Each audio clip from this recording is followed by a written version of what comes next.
بسم الله الرحمن الرحيم. الحمد لله رب العالمين، الرحمن الرحيم، مالك يوم الدين. إياك نعبد وإياك نستعين. اهدنا الصراط المستقيم، صراط الذين أنعمت عليهم غير المغضوب عليهم ولا الضالين.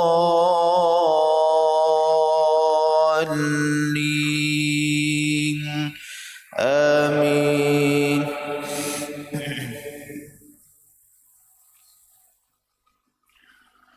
ويا قوم لا أسألكم عليه مالا، إن أجري إلا على الله، وما أنا بطارد الذين آمنوا إنهم ملاقو ربهم، ولكني أراكم قوما تجهلون. ويا قوم من ينصرني من الله إن طردتهم أفلا تذكرون. ولا أقول لكم عندي خزائن الله ولا أعلم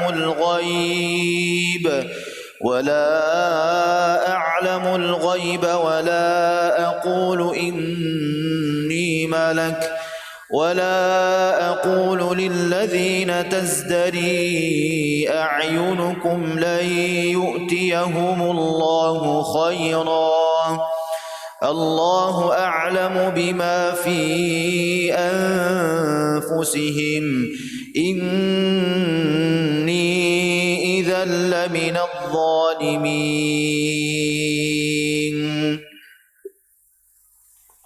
الله أكبر.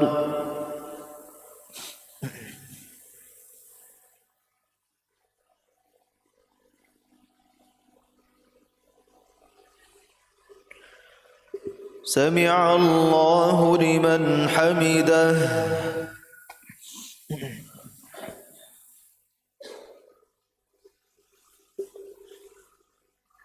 الله أكبر.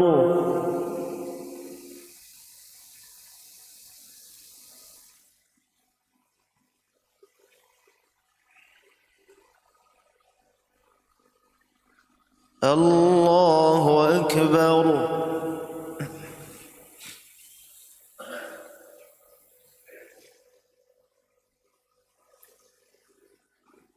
الله أكبر.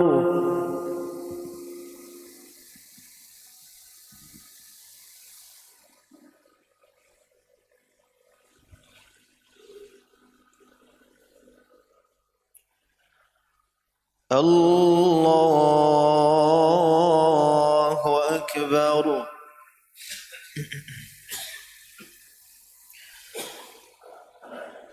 بسم الله الرحمن الرحيم. الحمد لله رب العالمين،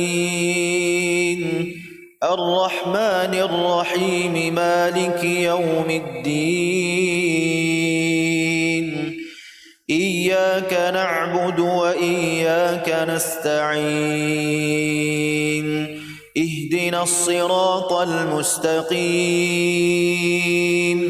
صراط الذين أنعمت عليهم غير المغضوب عليهم ولا الضالين.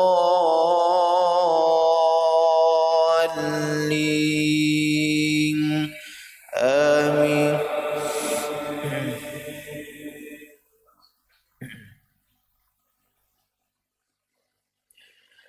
قالوا يا نوح قد جادلتنا فأكثرت جدالنا فأتنا بما تعدنا فأتنا بما تعدنا إن كنت من الصادقين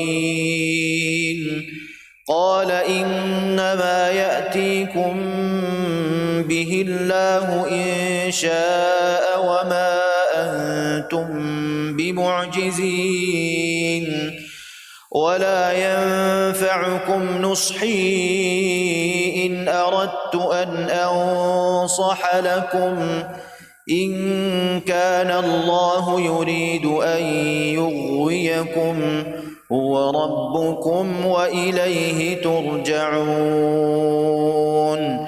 أم يقولون افتراه قل إن افتريته فعلي إجرامي وأنا بريء مما تجرمون.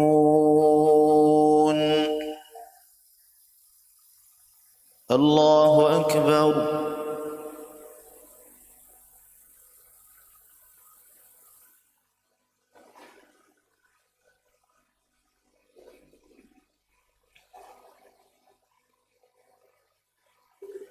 سمع الله لمن حمده.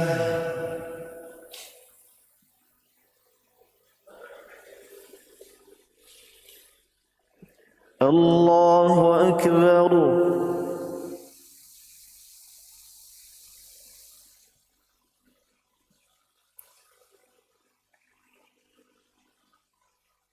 الله أكبر.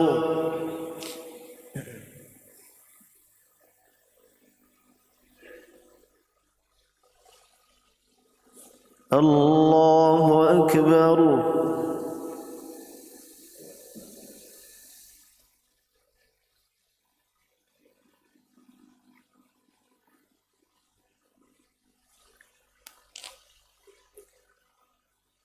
الله أكبر.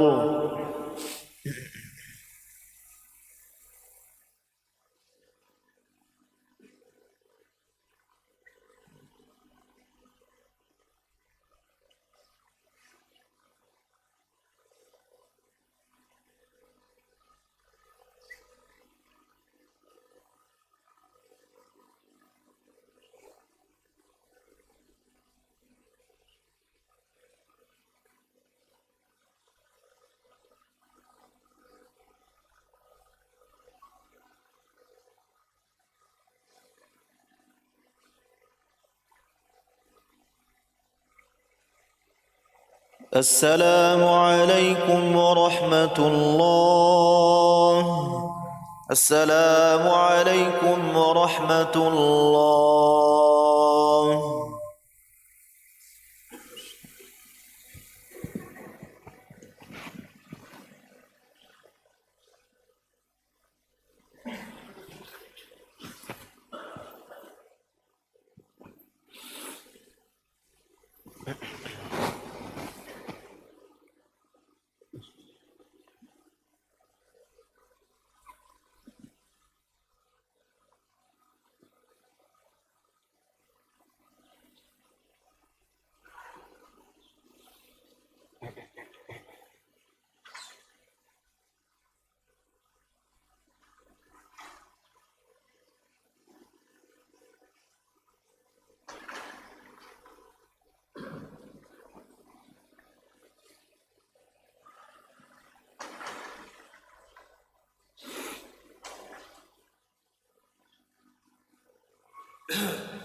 Assalamualaikum warahmatullahi wabarakatuh.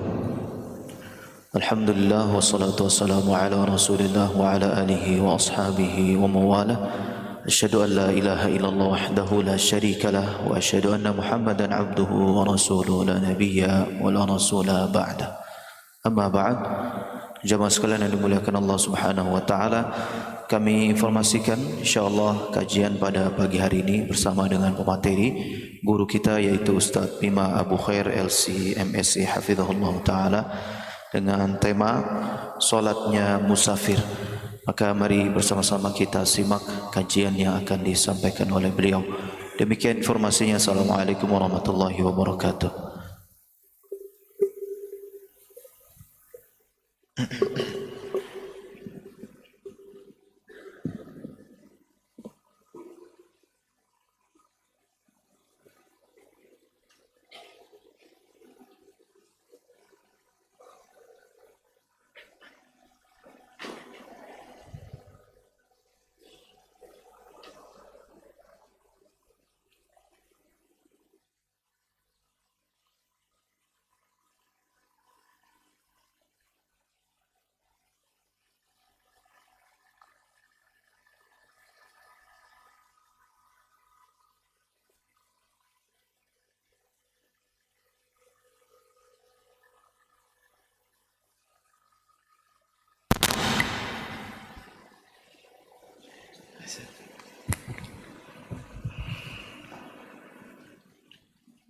Bismillah.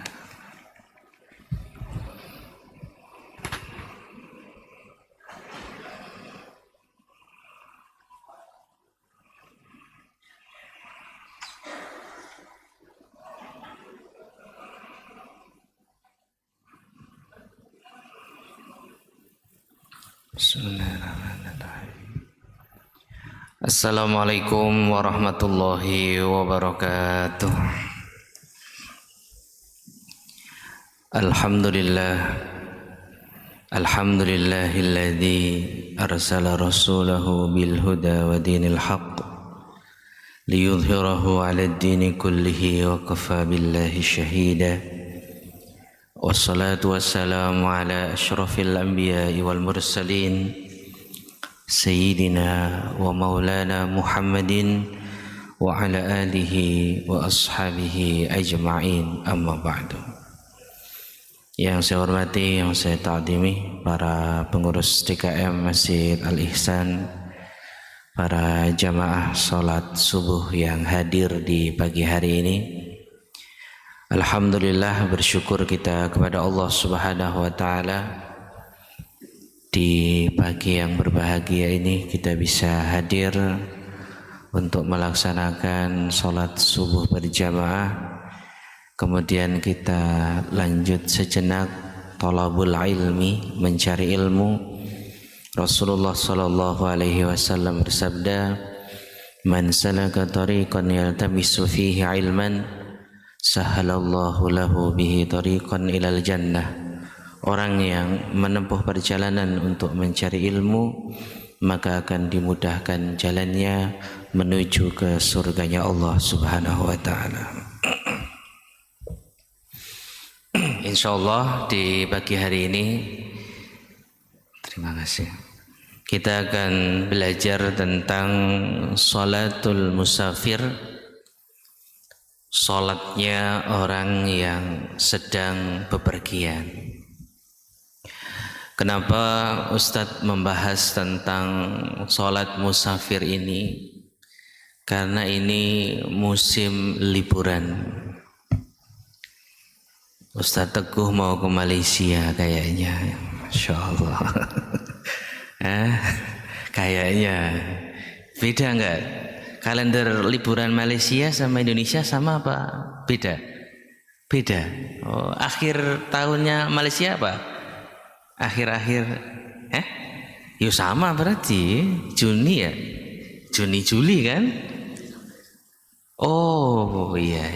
Kalau kita Juni akhir sampai awal Juli. Jadi musim liburan, banyak orang jalan-jalan.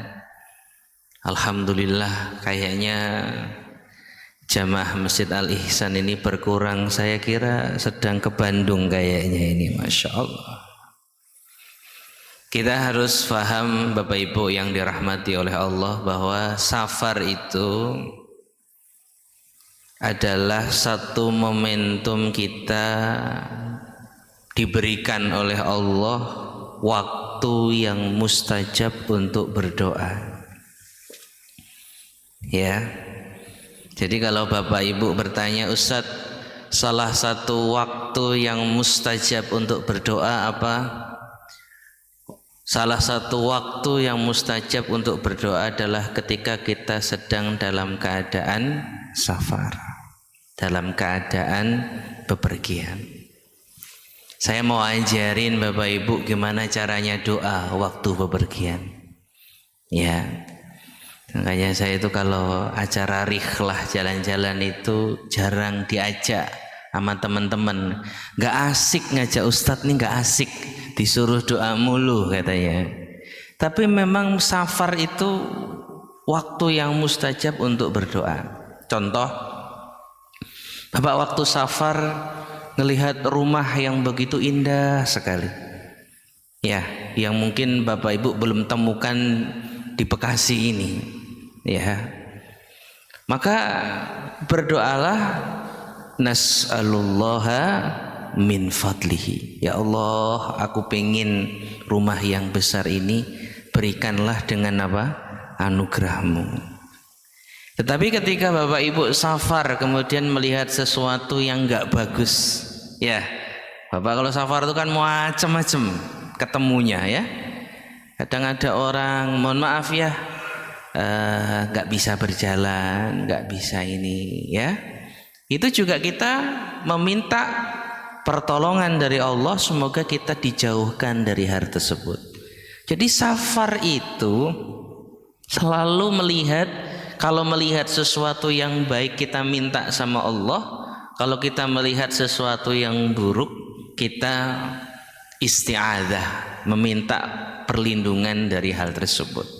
Ini adab, salah satu adab dalam apa? Dalam safar. Makanya nggak sempat nyanyi-nyanyi, ya kan? Makanya saya jarang diajak, Bu. Kalau saya rihlah itu saya jarang diajak sama jamaah-jamaah saya, itu jarang banget diajak. Nggak asik katanya kalau ngajak Ustadz mah, katanya. Nggak bisa seru-seruan. Kode keras ini Ustadzku, ya kan? Alisan juga nggak pernah ngajak. Apa nggak pernah jalan-jalan ini di KM-nya, ya?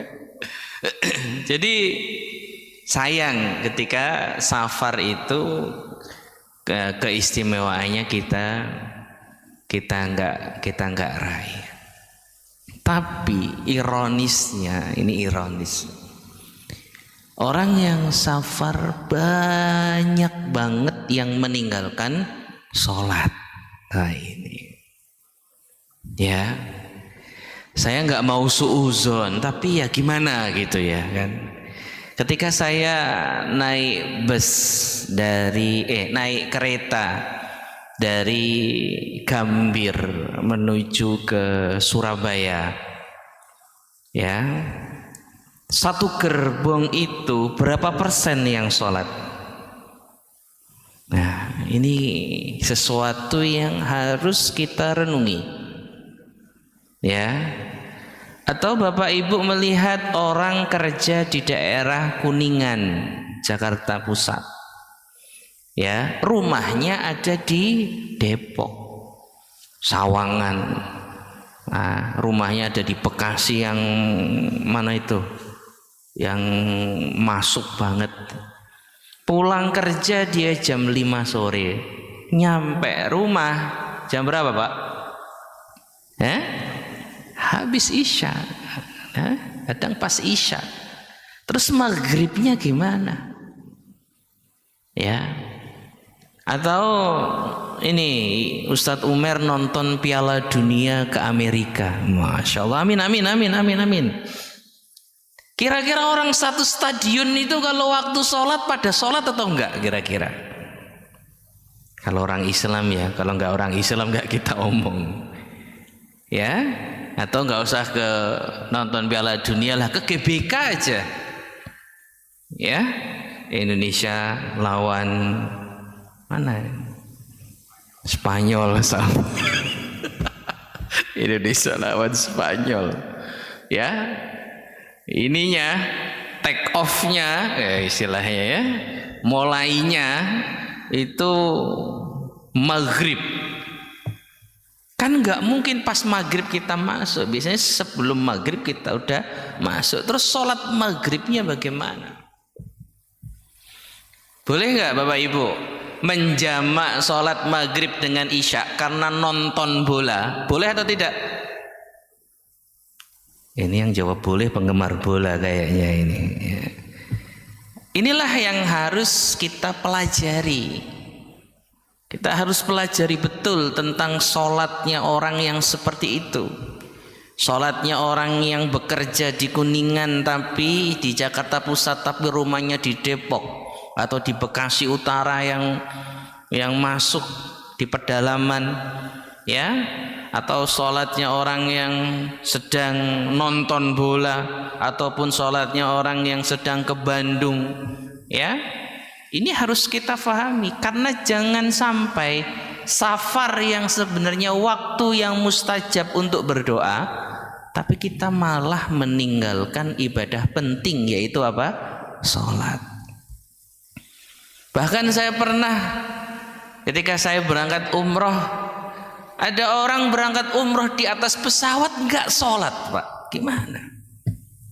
Gimana saya? Umroh itu mazhab Syafi'i wajib, tapi sebagian ulama mengatakan apa? Sunnah. Tapi sholat itu sepakat ulama mengatakan apa? Wajib. Loh kok bisa melakukan umroh tapi malah meninggalkan ibadah sholat? Itu bagaimana? Ya. Makanya kita harus belajar, clear lah satu kali pertemuan ini kita harus bisa belajar bagaimana cara sholatul musafir, sholatnya orang yang dalam apa? Bepergian. Tentunya kita akan bahas dalam versi 4 madhab agar kita bisa melihat perbedaan-perbedaan ulama di dalam hal ini. Yang pertama adalah perbedaan antara sholatul hadir dengan sholatul musafir. Nah, ini harus paham dulu perbedaannya.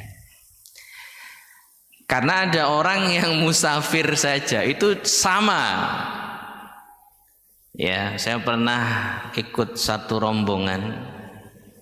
Ya, itu ketua rombongannya nggak mau jamak, nggak mau qashar. Wah, keren banget pokoknya. Ya, pokoknya mobil itu azan wajib berhenti di masjid. Subhanallah, keren banget nih orang. Terlalu soleh kayaknya ini ya kan. Sampai nggak mau jamak, nggak mau apa? Nggak mau qashar. Karena mungkin ada yang menganggap bahwa sholatul musafir wa sholatul hadir, sholatnya orang yang safar dan sholatnya orang yang tidak safar itu sama saja, padahal berbeda.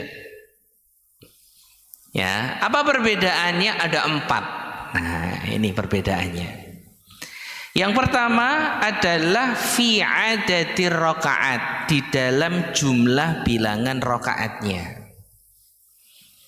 Sholatul hadir, sholat orang yang dalam keadaan hadir, subuh 2, zuhur 4, asar 4, maghrib 3, isya 4. Ini sholatul hadir, sholatnya orang yang di rumah atau tidak dalam keadaan safar.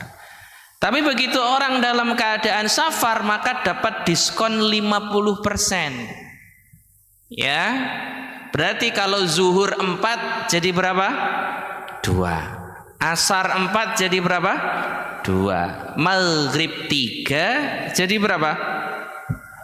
1,5. Gimana? 50%. Tidak. Maghrib 3 tetap 3. Isya 4 jadi 2. Subuh 2 jadi berapa? 1. Jadi witir ya. Tetap 2. Tuh ini harus paham dulu. Oh berarti beda Ustadz. Bilangan rokaatnya orang musafir dan hadir beda. Ya, inilah yang disebut dengan apa Pak? Qashar. Ya, qashar itu meringkas sholat yang jumlahnya 4 rakaat menjadi berapa? 2 rakaat. Ya. Nah kalau ada diskon seperti ini, kita ambil atau tidak? Diambil atau tidak? Loh, shadaqatun tasaddaqallahu biha faqbalu shadaqatahu, kata Rasulullah. Salat qashar itu sedekahnya Allah yang diberikan kepada kita. Maka terimalah sedekah itu. Jangan terlalu soleh, Pak. Bapak belanja di supermarket diskon 50%. Bapak datang ke kasir, saya nggak mau diskon. Saya mau bayarnya apa? Penuh saja. Loh, urusan diskon di supermarket saja kita ambil, apalagi diskon ini yang ngediskon siapa? Allah Subhanahu wa taala. Ini kan logika sederhana. Ya. Makanya kita ketika kita dalam keadaan safar ambil rukhsah keringanan untuk mengqashar salat. Jadi ini perbedaan pertama salat musafir dengan salat hadir. Di dalam apa Pak? Jumlah rakaatnya. Yang kedua, perbedaannya ada pada waktu salat. Ya. Salatul hadir, salatnya orang yang hadir waktu salat subuh seumpama ya jam 4 sampai sekitar jam 6. Zuhur sekitar jam 12 sampai jam 3. Asar sekitar jam 3 sampai jam 6. Maghrib sekitar jam 6 sampai jam 7. Isya sekitar jam 7 sampai jam 4 pagi.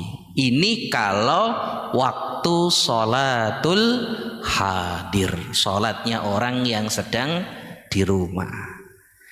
Bagaimana dengan waktu sholat musafir? Sholat musafir itu waktu yang awalnya 5 menjadi 3 Bapak. Ya, kan sholat itu kan 5 waktu. Itu kalau hadir. Tapi kalau musafir, waktu sholat yang awalnya 5 menjadi berapa? Menjadi 3. Kenapa menjadi 3? Subuh jam 4 sampai jam 6 tetap. Jadi jangan subuh Bapak jamak dengan zuhur. Wah, kacau ini ya. Subuh itu waktunya sendiri. Begitu zuhur, maka zuhur dengan asar 1 waktu, maghrib dengan isya 1 waktu. Loh. Itu kalau sholatnya apa Pak? Musafir. Berarti kalau zuhur dengan asar 1 waktu, kita bisa mengerjakan zuhur dan asar di waktu sholat zuhur, atau zuhur dengan asar di waktu sholat asar. Ya, atau kita bisa melakukan sholat maghrib dan isya di waktu sholat maghrib, atau maghrib dan isya di waktu sholat isya. Kalau kita kerjakan di awal waktu namanya jamak takdim. Takdim artinya mendahulukan, jamak artinya menggabungkan. Tapi kalau kita taruh sholatnya di waktu yang kedua, namanya jamak takhir. Jamak itu menggabungkan, takhir itu mengakhirkan. Itu. Nah, ini perbedaan sholatul hadir dengan sholatul musafir. Yang pertama tadi apa? Jumlah rakaatnya. Yang kedua, waktu pelaksanaan sholatnya. Yang ketiga, perbedaan yang ketiga adalah tentang kaifiyah toharohnya, cara bersucinya. Ya, kalau kita dalam keadaan hadir, tidak dalam keadaan safar, biasanya mudah bagi kita untuk bersuci dalam keadaan normal. Maka kita berwudu, ya. Kita berwudu dalam hadas kecil ataupun mandi besar dalam hadas besar. Tetapi dalam keadaan safar biasanya kita sulit untuk menggunakan air. Ya, sulit bagi kita untuk menggunakan air. Contoh, kita berada di kereta. Saya nggak tahu ya, kereta saya ini kurang mahal atau tidak. Tapi kalau saya naik kereta itu di kamar mandinya, goncangannya agak terlalu ekstrim. Nggak tahu, ini kurang mahal kayaknya kereta saya ya. Tapi sehingga saya ketika di dalam kereta, kalau kita mau wudhu, goyang-goyang seperti itu. Nah, kadang untuk orang tua atau mungkin orang yang kakinya mungkin sudah tidak sekuat dulu, agak sulit untuk melaksanakan wudhu di tempat itu. Nanti malah terkena najis, nanti malah kecipratan najis dan seterusnya, ya kan? Atau orang di dalam pesawat, ya, ada orang ngomong, Ustadz di pesawat kan ada air. Iya ada air, tapi bayangkan satu pesawat wudhu semuanya. Ya, berapa air yang harus dihabiskan untuk wudhu itu? Ya, maka terkadang air itu ada, tapi kita mau ngirit air agar tidak terlalu berlebihan kita menggunakan air. Atau kita dalam keadaan safar naik gunung, bawa air, tapi airnya untuk apa? Untuk minum. Kalau kita pakai untuk wudhu nanti berkurang persediaan minumnya. Maka toharoh kita bisa menggunakan tayamum. Tuh. Ya, enak Pak sebenarnya kalau kita tahu fikih itu enak. Ya, kita nggak sulit, nggak terlalu. Makanya Ustadz, kenapa ini pikiran saya doang ya, kenapa orang kok safar itu kok nggak sholat? Karena ribet Pak sebenarnya. Sholat dalam keadaan safar itu apa? Ribet. Ya, wudhu nyari air, ya kan? Belum nanti waktu sholat itu kadang ya setiap zuhur ntar sholat lagi, asar itu sholat lagi. Apalagi kalau di pesawat Pak. Di pesawat tuh kita nggak ngerti waktu, ya, nggak ngerti waktu apa? Waktu sholat. Ini kalau pakai pesawat yang agak mahal, Saudia, itu bisa mengetahui waktu sholat di negara yang ada di bawahnya. Karena hitungan waktu sholat tidak dihitung di atas, tapi hitungannya apa Pak? Di negara yang dilewati oleh pesawat itu. Ini kalau kita pakai Saudia, itu kita bisa tanya sama pramugarinya. Ini daerah mana, negara apa? Ini waktu sholat sudah masuk belum? Kita bisa tanya. Tapi kalau Bapak Ibu naik Indigo, masuk Indigo mana? India. Waduh, agak susah ini. Ya, nggak ada apa fasilitas jam sholat. Maka kita pakai jam kita yang apa namanya? Waktu yang ada di tangan kita ini. Jam tangan yang ada di tangan kita ini. Pakainya kira-kira. Wah, ini kayaknya udah waktu masuk zuhur, sholatlah zuhur. Wah, ini kayaknya udah waktu masuk sholat maghrib isya, ya sholatlah maghrib isya. Ya, makanya saya tadi katakan ribet. Karena ribet kadang orang meninggalkan apa? Meninggalkan sholat. Ya, makanya 3 sudah ini perbedaannya. Jumlah rokaat. Yang kedua adalah waktu sholat. Yang ketiga adalah cara apa? Cara bersuci. Dan yang keempat, yang perbedaan sholatul hadir dan musafir adalah kaifiatus sholat, cara sholat. Orang kalau dalam keadaan hadir seperti ini, kita bisa sholat dalam keadaan sempurna, berdiri sempurna, rukuk sempurna, sujud sempurna, ya. Tapi kalau dalam keadaan safar, ya, jangankan untuk berdiri, ya kan? Masya Allah, kadang duduk saja sempit, ya, naik kereta sama ini kalau kereta ekonomi Bapak, maka tata cara sholatnya kita bisa sholat dalam keadaan apa? Duduk saja, ya. Kata Rasulullah SAW, sholli qa'iman, sholatlah kamu dalam keadaan apa? Berdiri. Fa'ilam tastati faqa'idan, kalau kamu nggak sanggup berarti apa? Duduk. Ya, gimana sholat duduk Ustaz? Nah, ini saya contohkan ini Pak. Ini sholat duduk ini. Ya, duduk. Takbir, Allahu Akbar, ya kan? Rukuknya bagaimana? Rukuknya nah segini. Ini kalau kereta ekonomi, ya. Ya, segini doang. Kenapa? Karena depan ini sudah apa? Kursi orang, ya kan, agak susah. Nah, sujudnya lebih ke bawah. Tuh. Jadi ruku sedikit, kalau sujud lebih ke bawah. Ini kalau kelas ekonomi ya. Karena kalau bisnis agak luasan ya bisa seginilah ruku ya. Kalau sujud tuh. Ya. Boleh Ustaz seperti itu, boleh. Ada jamaah tanya kepada saya, Ustaz, di kereta kan masih bisa berdiri, kenapa sholat tidak dalam keadaan berdiri? Ya berdiri satu kalau tidak menyakiti orang yang ada di sampingnya, depannya sama belakangnya. Ya. Atau di pesawat Saudi itu di belakangnya ada musolanya. Bayangkan orang seluruh pesawat sholat semua di musola pesawat itu. Musolanya di belakang lagi. Saya khawatir pesawatnya gimana Pak? Khawatir Ustaz. Namanya khawatir ya. Orang ke belakang semuanya. Apa ya? Kalau kita dulu main itu danga ya. Ya kan? Kalau semua ke belakang bagaimana? Ya, ini yang ingin saya katakan bahwa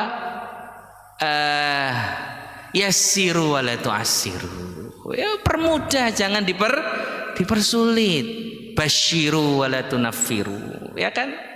Makanya saya katakan kepada Bapak, kalau Bapak safar, sholatlah semampu Bapak. Duduk di kursi, duduklah di kursi sholatnya. Ya, bisa berdiri, berdirilah sholatnya. Ya kan, bisa berhenti ya berhenti, ya kan. Tapi ya jangan sampai kereta lagi berhenti, Bapak sholat dulu. Kereta berhenti cuma 5 menit, ya, sholatnya akhirnya ngebut kayak naik motor kayak gitu, ya kan. Takut kalau ketinggalan kereta. Nggak usah seperti itu. Yassiru wa la tu'assir, dipermudah saja. Ya, jadi ada 4. Yang pertama adalah bilangan rakaatnya, yang kedua adalah waktu sholatnya, yang ketiga adalah cara bersucinya, dan yang keempat adalah cara sholat kita. Ya, makanya kita harus mengerti tentang 4 perbedaan ini. Nah, safar itu, ini poin yang pertama. Poin yang kedua adalah safar yang bagaimana yang bisa mengambil keringanan-keringanan ini. Ya. Kalau kita melihat madzhabul arba'ah, pendapat 4 mazhab, maka semuanya menggunakan jarak untuk menghitung safar itu boleh diambil keringanan atau tidak. Saya ulangi ya. Ngitungnya kalau 4 madhab, madhab Abu Hanifah, Malik, Syafi'i, Ahmad, pakai apa? Pakai jarak. Ya. Kalau madhab Imam Syafi'i, madhab Imam Ahmad, madhab Imam Malik, masirata yaumin, perjalanan 1 hari. Berapa kilo? Antara 80 sampai 90 kilo. Ya, 80 kilo berarti dari Bekasi kemana? 80 kilo Pak. Bekasi kemana? Subang 80 kilo Bekasi. Iya. Ke Bogor kira-kira udah 80 kilo atau belum? Belum. Wah ini susah ini. Orang mainan kita ke Bogor ya. Ya sudah. Kalau belum 80 kilo dalam madhab Imam Asy-Syafi'i, maka tidak boleh seseorang menjamak dan mengqashar sholat. Gak boleh. Ya. Kalau madhab Imam Abu Hanifah, masirata thalathati ayyam, perjalanan 3 hari. Nah, berarti ya tinggal 80 kali 3 itu. Kalau kita lihat di dalam kitab Bidayatul Mujtahid itu masirata thalathati ayyam, perjalanan berapa? 3 hari. Tetapi ada satu madhab yang Bapak Ibu cocok kayaknya sama madhab ini, ya kan? Pokoknya saya itu bagian ngasih yang mudah-mudah, ya kan? Apa Ustadz? Namanya madhab zahiri. Madhab zahiri ini imamnya namanya Al-Imam Daud Al-Zahiri, ya, punya murid namanya Al-Imam Ibnu Hazm Al-Andalusi, ya. Madhab zahiri ini dulu menjadi madhab terbesar di Andalusia, di Spanyol. Karena Spanyol hilang Islamnya, hilang madhabnya, ya. Ceritanya seperti itu, ya. Nah, madhab zahiri ini mengatakan bahwa safar itu tidak terikat dengan jarak, ya.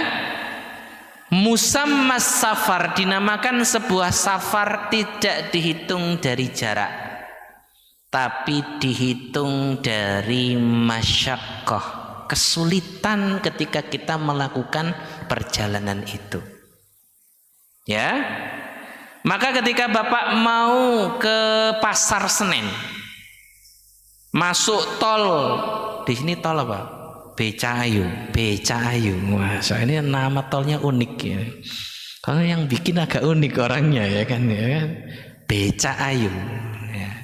Itu Bapak baru masuk tol sudah apa, Pak? Macet.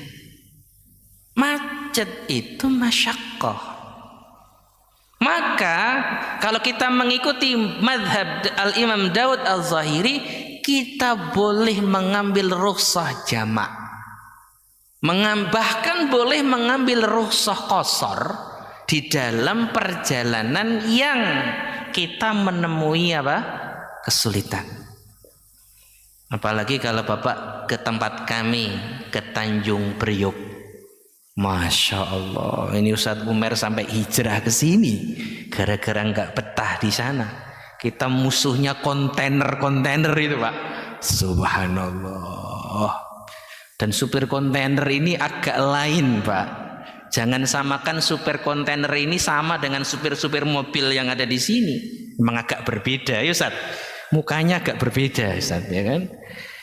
Maka kesulitan kita mau ngambil kiri nggak dikasih sama kontainer, mau ngambil kanan nggak dikasih, kejebak kita. Waktu azan masuk.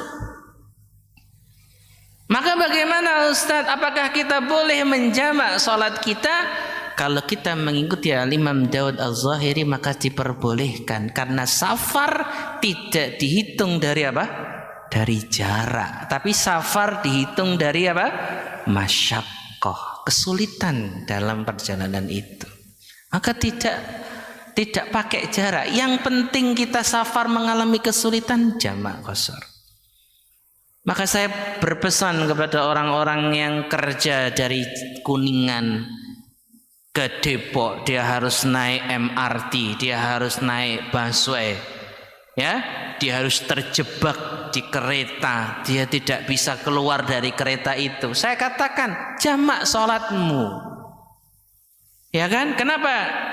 Walaupun dari rumahmu, dari tempat kerjamu ke rumahmu itu tidak sampai 80 kilo, kau sangat menderita di perjalanan itu, ya. Orang-orang yang naik kereta tahulah rasanya berangkat pagi pulang sore itu keadaan kereta seperti apa, ya. Makanya kalau kita lihat masyaqqah di situ, kita boleh menggunakan rukhsah dalam safar tadi. Jadi ada dua pendapat. Yang pertama menghitung safar dari jarak, yang kedua adalah menghitung safar dari kesulitan. Pokoknya ya, dijamak, ya, dikosor, ya. Ada orang bertanya kepada saya, Ustadz, rumah saya di Purwakarta. Dia salah satu pegawai di kantor bea cukai. Di sini ada Pak Uwing itu, ya, sama Pak Uwing itu, ya. Rumahnya di mana? Di Purwakarta, ya. Kemudian kerjanya di daerah Rawamangun. Dia setiap hari harus naik mobil. Ya. Dia ngomong sama saya, "Ustadz, jarak dari Purwakarta ke kantor saya ini itu 78 kilo." Belum sampai apa? Belum sampai 80 kilo, tapi cuma kurang 2 kilo. Saya sudah hitung, Ustaz. Ngitungnya pakai apa, Pak? Pakai Google katanya. Sekarang pakai Google itu bisa, Pak, ngitung. Apa kata saya? Ya sudah, kalau kurang panjang Bapak nanti muter dulu. Kan tolnya muter dulu 2 kilo biar nyampe kantor itu bisa berapa? 80 kilo. Karena ini orangnya madhabnya Syafi'i banget. Ya, saya kalau ketemu orang madhabnya Syafi'i banget, pokoknya kalau nggak madhab Syafi'i enggak, ya sudah, mau bagaimana? Tapi tetap mau jamak dia, ya kan? Karena kesulitan pulang kantornya terkadang. Maka Bapak harus paham itu, bahwa kalau sudah mengalami kesulitan, kalau kita mengikuti Al-Imam Dawud Az-Zahiri, maka kita boleh mengambil rukhsah itu. Dan fatwa kalau tidak salah Syekh Shalih Al-Utsaimin pun sama, boleh mengambil rukhsah itu ketika mengalami apa? Masyaqqah, kesulitan di dalam keadaan apa? Keadaan safar kita. Itu poin yang kedua, yaitu tentang makna dari safar yang diperbolehkan untuk mengambil rukhsah. Kemudian yang ketiga adalah ini. Berapa lama kita disebut safar? Bapak, saya mau tanya ya. Ketika Bapak pergi atau safar dari Jakarta ke Subang, kita cari aman, ya, mazhabnya Syafi'i harus 80 kilo.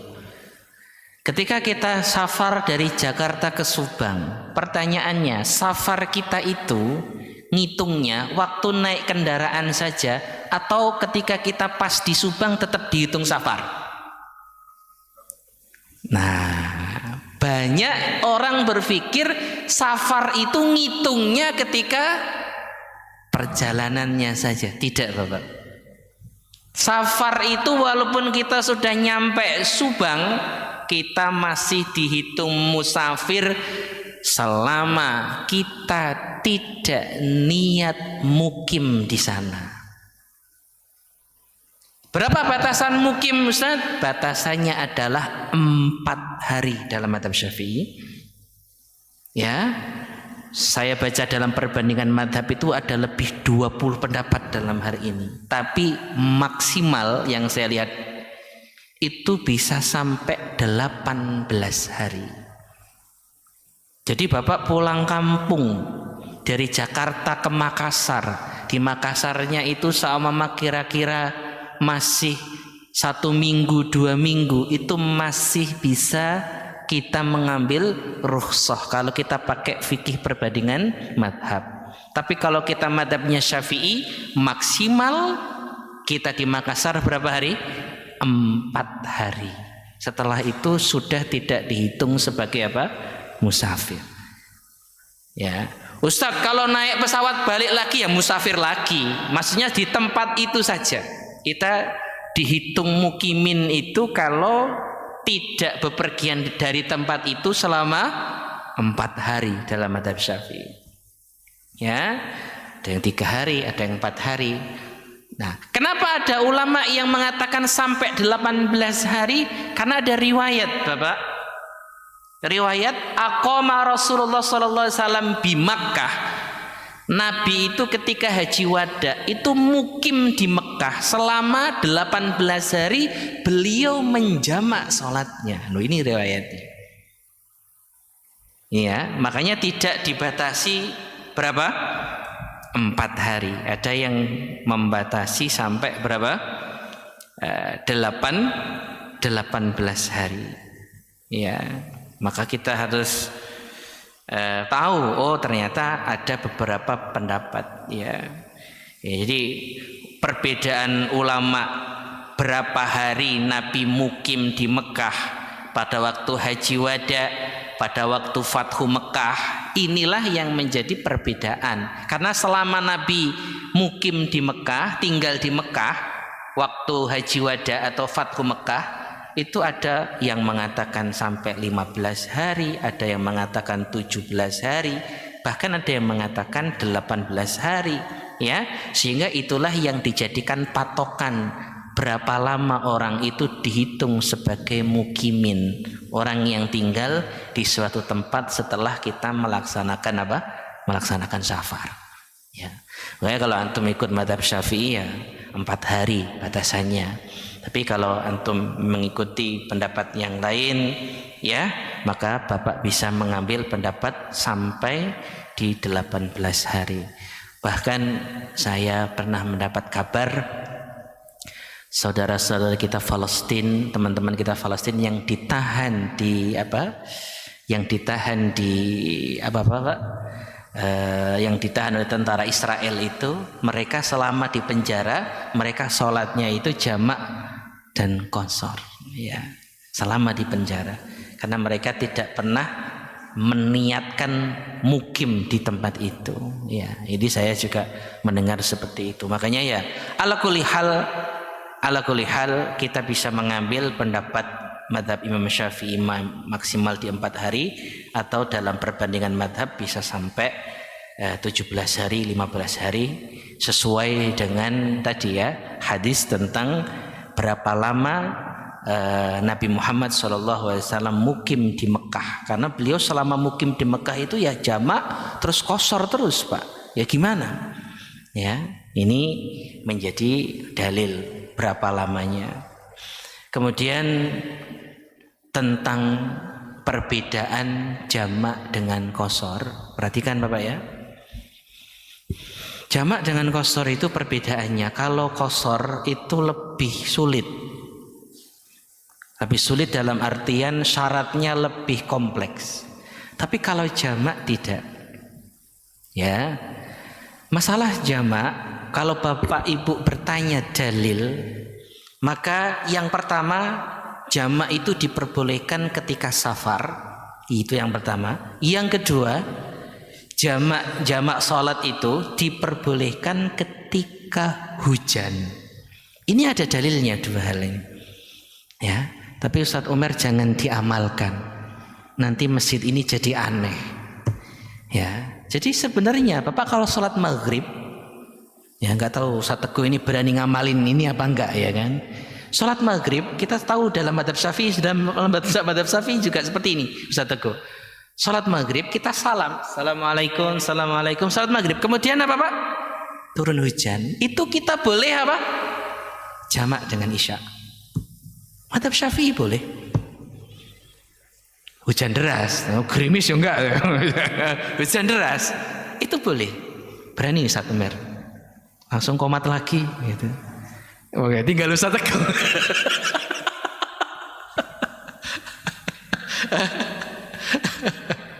Itu ada, itu boleh.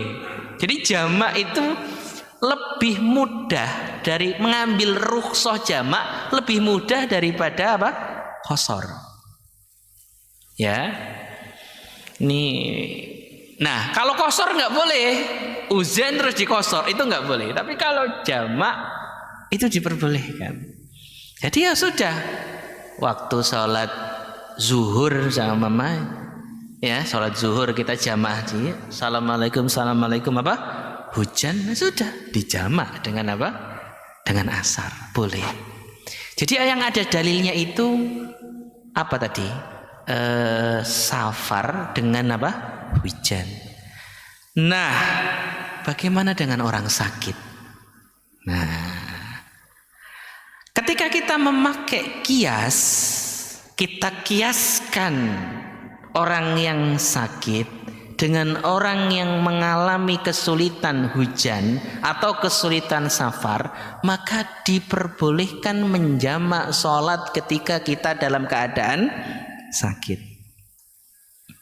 Ya, antum masuk angin pulang dari kantor, ya, nyampe rumah maghrib, antum pengen langsung istirahat, ya kan? Sakit antum, ya. apalagi habis dikerokin, masya Allah itu udah ngantuk itu. Pengen apa Pak? Pengen tidur. Maka di dalam madhab Imam Malik rahimahullahu taala diperbolehkan seseorang yang menjamak sholat limaradin. Sebab apa? Sebab sakit. Ya, sebab sakit diperbolehkan. Kenapa diperbolehkan? Karena orang boleh jamak sholat waktu hujan karena kesulitan. Orang boleh jamak sholat karena safar, karena ilatnya ini masyakoh kesulitan.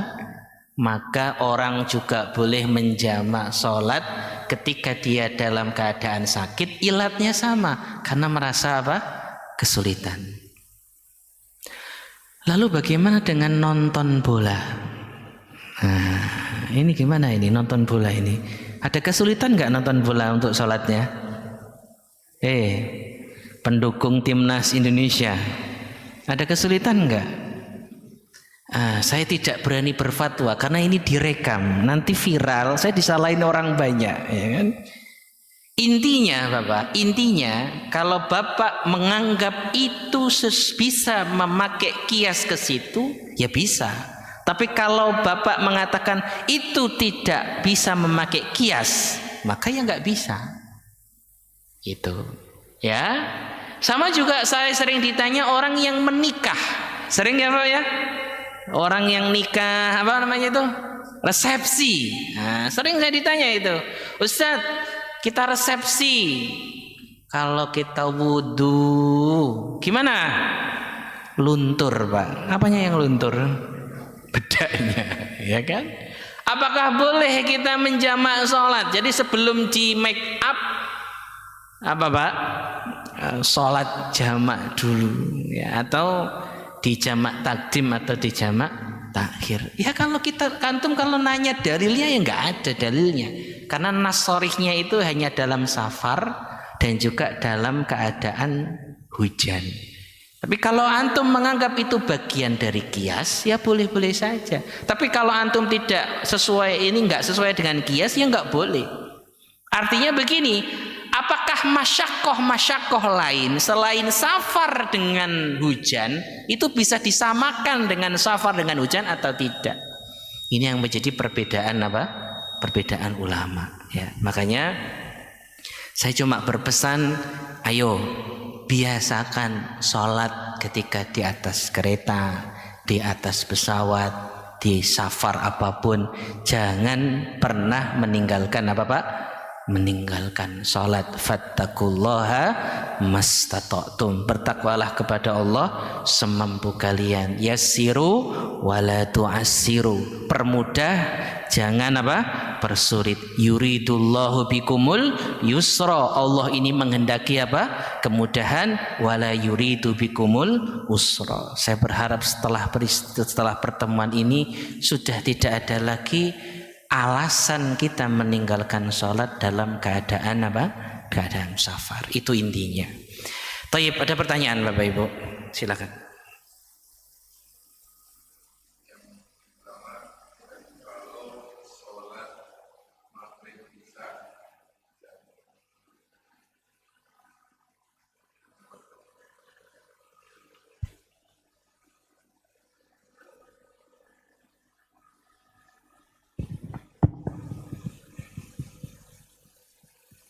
Assalamualaikum warahmatullahi wabarakatuh. Yang pertama, kalau sholat jamak takhir itu saya pernah menjumpai ada yang maghribnya dulu baru isya, ada yang isyanya dulu baru maghrib. Nah itu pertanyaan pertama tadi. Pertanyaan kedua, kalau tadi yang bisa sampai kalau tidak mukim sampai lebih dari 4 hari itu masih boleh jamak qashar. Iya. Nah, pertanyaannya jamak qashar berarti sampai hari keempat saja, hari kelima sudah lengkap gitu ya? Atau boleh sampai hari ke-18 tadi? Karena kadang saya bepergian sampai sebulan. Iya. Sampai sebulan. Jamak tablik kayaknya ini ya. Khurus kemana? Ke Pakistan itu ya, Pakistan. Masya Allah. IPB, India. PB India, Iya. Pakistan, Bangladesh. Baik. Ada. Yang pertama masalah jamak takhir. Kalau dalam mazhab Imam Asy-Syafi'i jelas wujub tartib. Salat itu wajib tartib. Ibda'u bima bada Allah. Mulailah dengan sesuatu yang sudah dimulai oleh Allah. Artinya apa? Kalau ketentuan sholat itu zuhur asar ya zuhur asar. Jangan dibalik apa? Asar zuhur. Itu sesederhana itu. Ya. Maghrib isya ya maghrib isya. Jangan dibalik isya kemudian apa? Maghrib ya, kecuali dalam keadaan qadha ya. Tapi kalau dalam keadaan safar masih bisa tartib ya tartib. Karena kenapa? Karena tadi menjaga urutan sholat itu sesuai dengan tadi. Nah, bagaimana kalau kita sedang sholat, mau sholat jamak takhir, kita masuk di suatu masjid yang mukimin sedang sholat asar. Ini sering terjadi juga ya. Ahsan yang lebih baik adalah antum jangan masuk masjid dulu. Tidak etis ada orang sholat antum duduk-duduk di depan kayak gitu, itu nggak etis ya. Itu nggak ada akhlak gitu ya.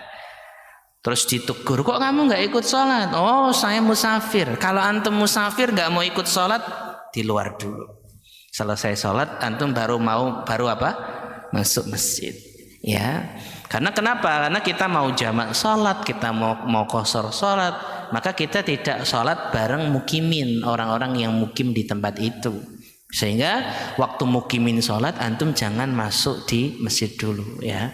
Intinya adalah tartib. Maghrib isya ya maghrib isya ya. Zuhur asar ya zuhur asar, sesuai dengan urutan itu. Untuk masalah mukim di Bapak safar ke Pakistan, Masya Allah, acaranya apa namanya? Biasanya, istilahnya apa mereka ya? Khuruj di Pakistan. Kalau antum pakai madhab Syafi'i, kalau antum sudah niat mukim di Pakistan ini 4 hari, maka antum langsung menjadi seorang apa? Mukimin, dan nggak boleh jamak, nggak boleh apa? Nggak boleh qashar. Sama lah kayak antum umroh ya. Umroh tuh antum berapa hari? 9 hari. Berarti langsung jadi mukimin antum di sana. Nyampe sono langsung jadi apa? Mukimin. Karena lebih dari berapa? 4 hari. Niat antum di sana itu lebih dari apa? 4 hari. Maka langsung menjadi seorang apa Pak? Mukimin. Ketika sudah niat mukim, ya jadi mukimin. Gitu. Nah, berapa batasan mukimin? Madhab Syafi'i 4 hari. Gitu. Tapi ada fikih perbandingan madhab di dalam riwayat di dalam riwayat yang lain, ulama yang lain mengatakan boleh sampai bukan 4 hari batasannya, sampai 17 hari. Itu hanya berapa lama orang itu bisa disebut mukim ya. Itu ada yang berpendapat 4 hari, ada yang berpendapat sampai 17 hari. Gitu ya Pak ya. Jadi kalau sudah niat mukim di suatu tempat ya antum udah nggak jamak, nggak qashar ya. Makanya nggak usah niat mukim ya. Niat aja menjadi apa? Musafir ya. Antum kan juga ya kan. Nah, ini kan Mekah Madinah, nanti kan muter-muter juga ya ini. Makanya nggak usah niat apa? Nggak usah niat mukim di situ, karena kalau sudah mukim kita tidak bisa mengambil rukhsah jamak dan juga qashar ya. Ada pertanyaan? Silakan Ibu. Terima kasih Ustadz. Assalamualaikum warahmatullahi wabarakatuh. Waalaikumsalam. Ustadz, situasi dan kondisinya seperti ini. Jadi dari segi jarak ini belum terpenuhi. Ya. Lalu ada kekhawatiran pada saat sholat zuhur, ada kegiatan yang mungkin bisa menghilangkan waktu asar. Nah, ketika itu apakah dijamaknya ini dengan rakaat yang sempurna 4-4 atau bagaimana? Baik, kalau kita tidak dalam keadaan safar atau kita pakai rukhsah jamak saja, itu lebih mudah Ibu. Ya, karena hujan bisa, mungkin karena jarak safar yang tadi ya, yang masyaqqah saumpama, Ya, maka saya sarankan ketika kita ada suatu keperluan yang sangat urgent, yang sangat penting. Contoh, saya kasih contoh, nungguin orang sakit, nungguin orang operasi, atau dokter yang sedang operasi. Ya, dokter sedang operasi, sedang jahit, waktu sholat datang. Padahal operasinya ini membutuhkan waktu 6 jam. Nah, ini kalau ditinggal operasi tengah-tengah operasi sholat dulu kan Masya Allah. Gimana keadaan pasiennya ini? Nah, keadaan-keadaan yang seperti itu lebih baik dijamak saja tanpa apa? Tanpa dikosor, gitu. Ya, lebih baik dijamak saja tanpa dikosor. Karena kalau dikosor, itu agak lebih sulit dalam persyaratannya. Tapi kalau dijamak agak sedikit lebih mudah. Makanya tadi ketika ada suatu yang urgent, yang penting, yang menjadi secara jarak belum Ustaz, tapi ini nggak bisa ini kalau kita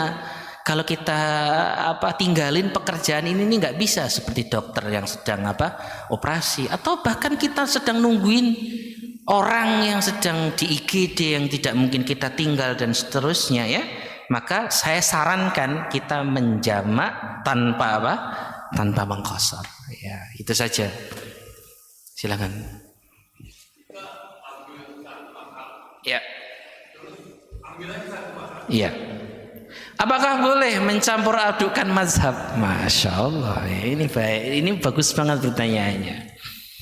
Ya, wudhu ikut Syafi'i, sholat ikut Hanafi, ya kan? Terus puasa ikut Hambali, apakah boleh? Menurut Al-Imam Ibnu Hajar Al-Haytami di dalam kitab Fathul Mu'in yang dikarang oleh Al-Imam Zainuddin Al-Malibari, beliau Syekh Zainuddin Al-Malibari mengutip pendapat gurunya Ibnu Hajar Al-Haytami, tidak boleh mencampur adukan madhab dalam satu qadiyah. Contoh, satu qadiyah itu berarti syarat, rukun, mubtilat, sesuatu yang membatalkan itu. Contoh, kalau rukunnya ikut Syafi'i, maka yang membatalkan harus ikut Syafi'i. Kalau syaratnya ikut Syafi'i, maka yang membatalkan harus ikut Syafi'i. Tapi ketika itu dalam qadiyah yang lain, contohnya haji, kan sudah berbeda qadiyah, tidak tercampur dengan syarat rukun, maka diperbolehkan intiqalul madhab, berpindah madhab yang seperti itu diperbolehkan. Ini pendapat Syekh Ibnu Hajar Al-Haytami yang dikutip oleh Syekh Zainuddin Al-Malibari dalam kitab Fathul Mu'in. Tetapi sebagian ulama hanya mensyaratkan yang penting tahu dalilnya. Itu sudah cukup sebenarnya. Kenapa? Walaupun dalam satu qadiyah, yang penting kita mengerti dalil dalam hal itu. Contoh di dalam masalah sholat, ya, di dalam masalah sholat, ya, kita baca Bismillahnya jahar, ya, riwayatnya jelas ada. Abu Hurairah. Kemudian kita di riwayat yang lain dan di dalam madhab yang lain, walaupun itu satu qadiyah dalam waktu sholat subuh, tapi ketika kita tahu dalilnya, ya, maka diperbolehkan. Maka ma'rifatud dalil, mengerti dalil, ini bisa menjadi sebab kita diperbolehkan untuk mengambil pendapat tersebut. Gitu. Paham ya Pak ya? Kalau Bapak mau aman, ambillah pendapat Imam Ibnu Hajar Al-Haytami. Yang satu Pak? Satu qadiyah. Tetapi kalau pendapat yang lebih mudah lagi, bisa kita mengambil perbedaan ketika ada dalil. Kita mengetahui Pak? Dalilnya. Atau ada unsur lain, kesulitan. Contohnya kita umroh sama ya, kita wudhu mau pakai mazhab Imam Syafi'i kok kesulitan, ya sudah. Kita intiqalul apa? Intiqalul madhab. Jadi intiqalul madhab itu yang terpenting kita tidak semena-mena ya. Semena-mena itu selalu cari yang mudah, selalu cari yang mudah, selalu cari yang mudah, tidak ya. Kita tujuannya adalah apa tadi? Mengambil suatu keadaan yang mempermudah kita ketika kita dalam benar-benar dalam keadaan apa? Dalam sulit itu. Tujuannya seperti itu sebenarnya ya. Karena ikhtilafu ummatir rahmah, perbedaan ini adalah membawa apa Pak? Membawa rahmat itu ya. Jadi perbedaan apa mencampur madhab itu dalam apa? Dalam hal itu ada beberapa pendapat. Sudah siang Pak ya? Sudah cukup. Mohon maaf kalau ada kekurangan, semoga bisa difahami. Tujuan saya ini jangan sampai lepas ya, bahwa saya pingin Bapak ketika safar, nyupir, apapun di tol, macet, di kereta, jangan tinggal apa? Jangan tinggal sholat. Fattaqullaha mastata'tum. Kita tutup dengan kafaratul majlis. Subhanakallahumma bihamdika asyhadu an la ilaha illa anta astaghfiruka wa atubu ilaik. Assalamualaikum warahmatullahi wabarakatuh.